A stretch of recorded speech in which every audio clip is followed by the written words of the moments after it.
Since 2017, the Italian Wine Podcast has exploded, recently hitting 6 million listens. Support us by buying a copy of Italian Wine Unplugged 2.0 or making a small donation.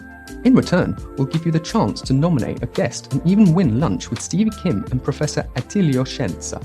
Find out more at italianwinepodcast.com. Chin chin! Italian Wine Podcast is delighted to present the series of highlights from the 2022 Wine2wine Business Forum, focusing on wine communication and bringing together the most influential speakers in the sectors to discuss the hottest topics facing the wine industry today. Don't forget to tune in every Thursday at 2 p.m. Central European Time or visit wine2wine.net for more information.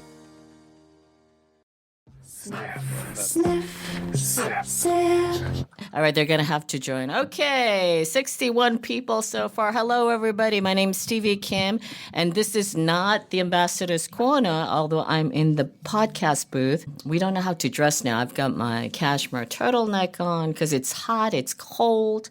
Everyone has COVID. It is absolutely a mess. But today I have asked Gabriele Gorelli. You know, he is absolutely everywhere. We call him Prezzemolo in Italian. And of course, the newly anointed Master of Wine, Andrea Lonardi. These folks are extremely busy. It's really hard to synchronize the agenda for all of these people here. But today they made an exception. So today we're going to be talking about wine2wine. Wine2wine will be on the 13th and the 14th of November. It is our 10th year anniversary edition. We're so excited about that. And we will be having 5 tastings. So usually, as you know, there's no tasting involved at Wine2wine because it's all about just sharing business ideas. They're back-to-back sessions. Often they're 3 parallel sessions. And we talk about wine business. There's not much of wine tasting. But for the 10th edition, we are bringing 5 wine tasting. And what that will be about is kind of giving the backstage, the behind the scene as to how the wine critics mostly score wines and how they judge wines. So we have a session with wine and spirits, we have a session with wine enthusiasts, we have a session with decanta, and we have a session with vine pair. And lastly, we have a session with also, I thought this would be very interesting, with Andrea Lonardi and Gabriele Gorelli. Why? Because they will be sharing with you the rationale behind how they taste like a master of wine. The format is that we are going to be doing this as a blind tasting, okay? So we have 150 seats available. So if you have purchased the ticket, then you can sign up. I believe we are now equipped for you to sign up for these tastings so that we will not be overwhelmed with, too many people trying to get in. So if you haven't done that, or if you haven't purchased your ticket yet, that's what you should be doing.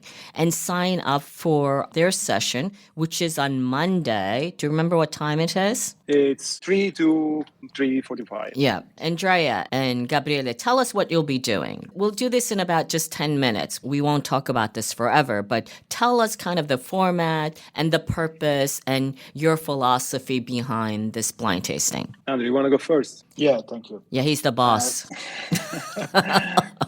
You can tell. Yeah. No, just... And the glasses. What happened? You got glasses? You became an MW and you got eyeglasses? What happened? You're getting old. I'm getting old. It's new, right? The glasses? Yeah. So we will try to see how the Italian become master of wine. That is first very important because the 3 Italian guys introduced to the Institute also a different approach to get master of wine. And the approach was regarding especially the study, how we approach a tasting. So we decided that we will show 3 different Pinot Noir, and we will do an analysis by layers. So by first saying, okay, this is Pinot Noir. Second, why it is Pinot Noir, and the reason because it is Pinot Noir, and by using elements from different wines. And after that, we will try to see which type of Pinot Noir, which style, which quality level. And so it will be a discussion between me and Gabriele, and we will include also Joseph in order to see and how to demonstrate how you can approach a problematic, how you can approach an issue. Right. So Robert Joseph will be moderating this session, and Andrea has temporarily Issues. But we are totally interchangeable, so I can continue from when it's Yes. So the idea is to show not to the people that we sort of guess the wines, that we're not doing that. We are tasting like detectives, and we're writing or arguing like lawyers what it's in the glass. And that's the reason why we should be able to even get to the wrong conclusions, but for the right reasons. You know, it's a good thing to be. And at the same time, I believe that parterre, 160 people attending to that tasting would add a lot of interest and complexity to the tasting we're gonna hold together. Yeah, so the whole point is it's going to be interactive, right? Andrea's back. So the whole point is, I know you don't have Wi-Fi where you live, right? That should be me. That should be me. I live in Tuscany. I know you guys. That's why you guys are friends. There's no Wi-Fi. we had to interact among what we had available. That's the thing. Yeah. So what do you think, like what we do, we are always obsessed about learning objectives, right? So what do you think would be the learning objectives for the attendees? Systematic approach to the tasting, not intended as the SAT that is in the WSET, right? But it's to the next level with your own vocabulary, with your own sort of intellectual understanding of things, but made in a funnel shaped, so from the broader to the more finer detail, and also everything connected. What I like to say about blind tasting, but not only, but when you make observations in the Anglo-Saxon way of doing that, it's like very arithmetic, very systematic. You do 2 observations, you draw 1 conclusion. It's as simple as that. But if you don't do that, you sound like you're like waffling. That's the whole point. The whole point is being backed up with what we taste and saying things that are relevant to the glass and not just guesses. We're not talking guesses. We'll be happy to go around for the right reasons once again. So do you think a little bit what you'll be sharing is kind of in a way, the 3 of you, of course, Pietro is still at his very last leg of his completion of the Master of Wine Studies. But, you know, the way the 3 of you taste or this method that you have expanded, is it fair to say it's something original or is it just more of an adaptation of something that was already existed? Of course, there is a degree of pre-existent approach, but we should be put ourselves in the shoes of people that when we started the MW almost 10 years ago, we weren't almost aware of many styles available throughout the wine world. So we had to make a step back and to make it possible to understand what was available, because we didn't have any heritage of people telling us, you know, this is going to be a Rhone village and versus what is a Beaujolais from Morgon. There was no structured information about that. I mean, people were holistically guessing these things, and everyone had his own ability to spot the markets, to work on the reasons. But again, that wasn't structured. So if you have an incredible amount of information, you need to shrink it down to what you can actually get and extract from the information. You need to simplify a lot. Then you can start building again on those simplifications, on those mind maps, on those connections. But the work that we did was a total classification and rationalization of what we had available in front of us, which is not what we used to have when we actually started. Now it's changing, luckily, because of the internet, because of the online availability of the wine and everything. But there is still a degree of knowledge that needs to be built from the very basic bricks of knowledge and connection between the areas. Okay. Just quickly, Andrea, why did you guys choose Pinot Noir, Pinot Nero? I think the option that we like in order to explain as a base, because there are some much more complex segment of the market or the grape varieties is Pinot Noir or Chardonnay. Since we have only 3 glasses, and that is what we can have, so we decided to go to Pinot Noir. But I'm glad to say that Pinot Noir or Chardonnay could be the same. And actually, they come from the same region, and they really are today represented in different places around the world, a different segment in terms of styles and also in terms of price, and that represent quality level. It's very interesting what Gabriele tried to explain, and I think that in the last 10 years, we got the chance to discover the wine world that is different than it was 10 years ago. 10 years ago, we were in the quality level system. We were only referring about quality and especially about winemaking. Today, we work in a wine business that is strongly related to wine style. Mm-hmm. And I think that these 3 guys, they have really introduced the concept of first, let's say, explain which is the style of the wine. That is something that it is much easier to define, and everybody can define. Even a person that doesn't know Pinot Noir can recognize if it is a fresh fruit-driven Pinot Noir or if it is a very complex, rich, powerful type of Pinot Noir. So, and this is the first step. And it is a step of security where you start to build your self-confidence and announce, let's say, okay, which is then the next step? And for that reason, what we will explain is something that you can use daily. You cannot use that when you are tasting. You can use also when you are discussing with your team, when you discuss a new issue that you have in a company, and started to build some pillars where after that you start to develop you are structuring your analysis for a subject.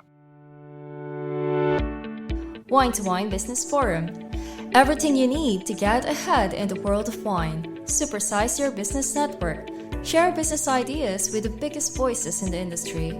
Join us in Verona on November 13 to 14, 2023. Tickets available now at wine2wine.net.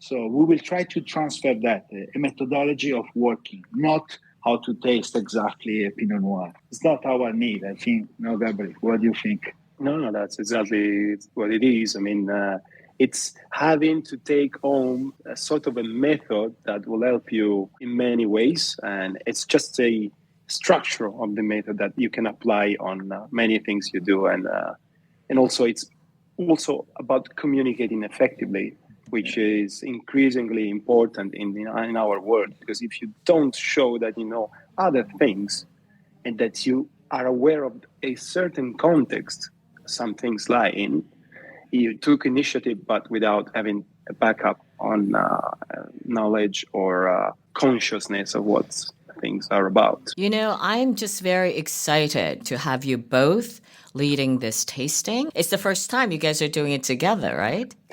No. I was about to say you because I know that for the first time, these 2 guys on stage, they're with me. No, it's been 2 days ago in Paris. Okay. I don't want to say it was an impromptu. It was something that, I was supposed to lead, and also I was supposed to the Golden Vines thingy. Producer, the Golden Vines, and the very last producer of the second masterclass, which I led on Friday, was Andrea, which, happened to be Andrea. And that was our first time on stage. But that it will be the first time that we will work at the same level. So, listen, however it goes, I'm very excited. And I think many of us are. We are very much looking forward to this, kind of the behind the scenes and the way you guys think and how the brotherhood of, joining forces. Before we go, I just want to ask one question to Andrea. Has your life changed since you've been anointed as the Master of Wine? It's very difficult to say. I still feel inside that there is a big change. I still to exercise myself every day to be a Master of Wine. I'm very quiet. I'm much quieter than before, so I don't know what happened. Right. Well, you got glasses. You have the intellectual look now. Reflective face. So preparing to. But I don't know. I'm not ready to answer this question. Okay, well, thank you for both joining us. I mean, Gabriele, you're a veteran now, ormai. So, I don't need to ask that question. So thank you both for joining us in your very busy schedule, and I will see you guys very, very soon. By the way, are you running the New York Marathon as well? Yes, I will. What about Andrea? Not yet. No, not yet. Is this your first time? No, my first time in New York, yes. It's going to be fantastic. It's the best marathon, also because they're the New Yorkers. I've done it only once, many, many years ago. You'll have a great time. So looking forward to that, and let us know your time. We are cycling before wine2wine on Sunday morning. Okay. So everybody that wants to join us in Verona. Okay. Sunday morning. How do they sign up? How do they do this? They just bring a bicycle and they come to Valpolicella and that we will do. Valpolicella where? Like just Valpolicella? Yeah. Well, everybody knows us today, so they can be connected with us. Okay. So. The only thing is that I didn't know that thing, but okay. You see? Everybody except Gabriele. Everybody. Okay. All right, listen. That's it. I'm going to sign off because I know we're all very busy. Thank you for joining us, and I hope you listeners will join us together to follow this absolutely fantastic behind-the-scene tasting. Ciao ragazzi. Ok, ciao, grazie. Grazie a voi. Ciao, grazie a tutti. Grazie. Ciao. Listen to the Italian Wine Podcast wherever you get your podcasts. We're on SoundCloud, Apple Podcasts, Spotify, Himalaya FM, and more. Don't forget to subscribe and rate the show. If you enjoy listening, please consider donating through ItalianWinePodcast.com. Any amount helps cover equipment, production, and publication costs. Until next time, cin cin.